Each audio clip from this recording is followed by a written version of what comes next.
नमस्कार, digital news analysis में आप सभी का स्वागत है। जंतर मंतर पर छात्र आंदोलन तेज, सरकार और सीजेपी के बीच बातचीत शुरू, संसद मार्च के बीच बड़ा घटनाक्रम। नई दिल्ली के जंतर मंतर पर पिछले 1 महीने से चल रहा ये छात्र आंदोलन सोमवार को निर्णायक मोड़ पर पहुंच गया है।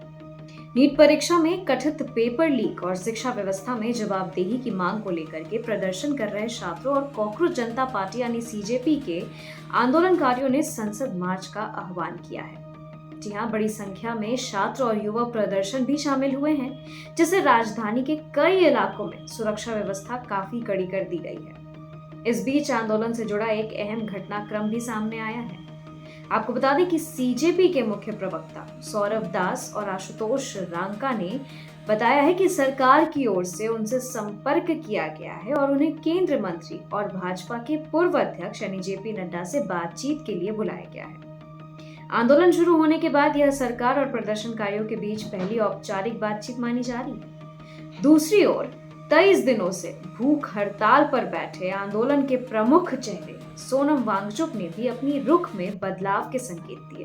उन्होंने कहा कि यदि सरकार शिक्षा व्यवस्था की विफलता और पेपर लीक की जिम्मेदारी स्वीकार करती है और संसद में इस मुद्दे पर गंभीर चर्चा का भरोसा देती है, तो वह अपना अनशन समाप्त करने को तैयार है।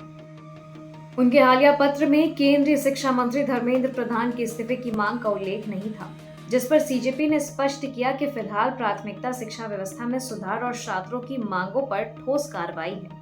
संसद मार्च के दौरान दिल्ली पुलिस और प्रदर्शनकारियों के बीच तनाव भी देखने को मिला है। कई जगह बैरिकेडिंग की गई और प्रदर्शनकारियों को आगे बढ़ने से रोका गया।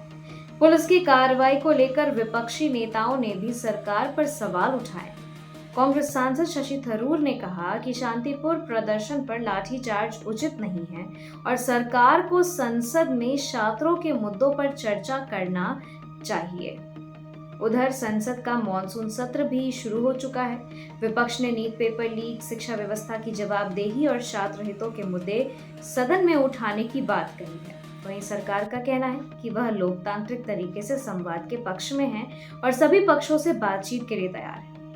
जंतर मंतर पर आपको बता दें कि जारी आंदोलन में अब केवल छात्रों की मांगे तक खुद को सीमित नहीं रखा है, बल्कि यह शिक्षा प्रणाली में पारदर्शिता, शिक्षा प्रक्रिया की विश्वसनीयता और सरकार जवाबदेही का बड़ा मुद्दा बन गया है।